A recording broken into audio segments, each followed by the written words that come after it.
Mga kapuso, mabatyagan na ang excitement sa highly anticipated kag most glamorous event of the year, ang GMA Gala 2025.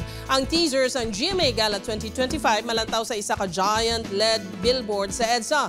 This Saturday na ang GMA Gala 2025 nga kabahin sang 75th anniversary celebrations sa GMA Network.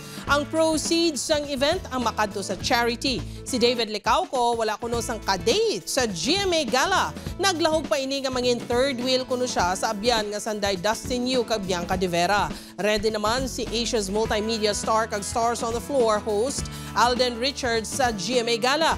Excited na kuno siya nga makabanding ang iya co-artists kag mga kapuso. Speaking of Alden, malapit na niya malabot ang iya childhood dream nga mangin piloto. Nagsugod na si Alden sa pagtuon sa isa ka aviation school sa Pampanga. Yun, ready na yung natin, yung suit natin for that. This is one for the books and medyo inaabangan na talaga. And talagang most of it yung bonding talaga with my co-actors in GMA.